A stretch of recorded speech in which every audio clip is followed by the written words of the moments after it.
do that. Now remember yesterday we talked about this, and this was the hardest thing. This is the hardest thing for kids to figure out. Well, not really. The functions are the hardest, right? But slopes are pretty tough. Oh, my pins.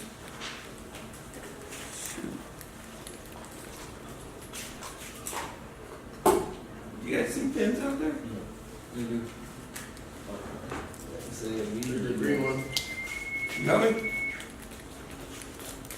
Okay. Alright, so. Oh, there they are. Alright, so. It says. Where is it now? It's killing me. I'm going to make it. We're going to make it. It says, what are the slopes? Okay?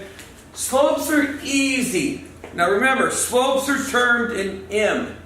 So when I go to write my slope, I'm going to say M1. Okay? And this is that one we did yesterday where we're like rise over run, right? So it's just 24 over 120. But remember, we're going down, right?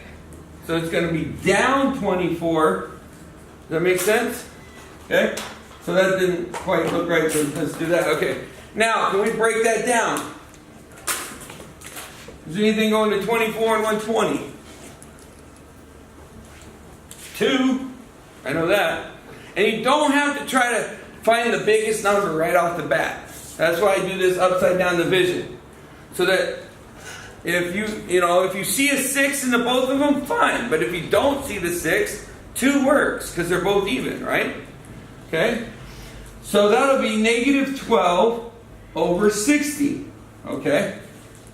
And then like here you might go, well, I know 12 goes into 60, right? Because a lot of us know that, well, in 5 feet, right? 5 feet, 12 inches in a foot, right? So I know that 12 will go into both 12 and 60. And so now I know my slope, right? My slope is negative 1/5. And we did this same one yesterday. Some of these are going to be a little bit different than yesterday, I think, but who cares? All right, next, M2. So what are we going to do for M2? How do we set up M2?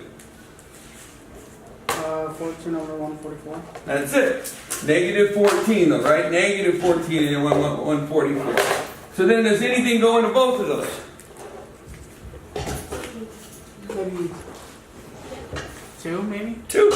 Yeah, they're both even. So remember your tricks. Okay? And then, so I do want to make sure you remember your tricks. So evens is 2, right? If it's a 0 or a 5, it's a 5, right? And what's the trick for 3? Do you remember? Okay? I know a 3 went into both of these. And the reason I know is because what's 2 plus 4? 8. 2 plus 4? Oh, 6. And so is 3 going to 6? Yeah. What's 1 plus 2? 3 plus 0? 3. Right? So does 3 go into 3? Yeah. So 3 will go into both of those. And in fact, 3 goes into 12, right? So we could have started with a 3. You see what I'm saying? But that's the trick for 3. You add up the numbers, and if the numbers add up to be a number divisible by 3, then 3 will go into it. Cool? So 2 goes into here, negative 7 times. 2 goes into here, 7 and 2, right?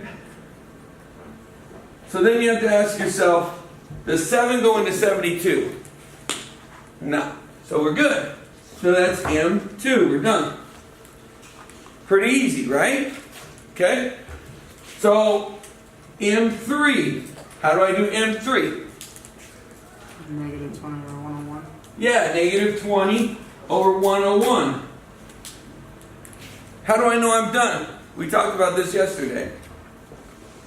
101 is prime, right? So nothing goes into 101. Because 1 plus 1 is 2, so 3 doesn't go into it, right? Okay? 2, it's not even, so 2 doesn't go into it. It doesn't end in a 0 or a 5, so 5 doesn't go into it. right? So the next prime number is 7. 7 doesn't go into it, right? Because it's 31 left over, no, right? And then 10 times 10 is 100, right? So the next prime number after 7 is 11. So we know that 10 doesn't work, so 11 ain't going to work. So we're good to go. Does that make sense?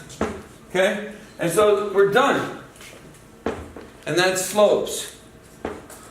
Slopes pretty easy.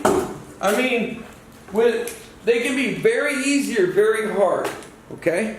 If you just take the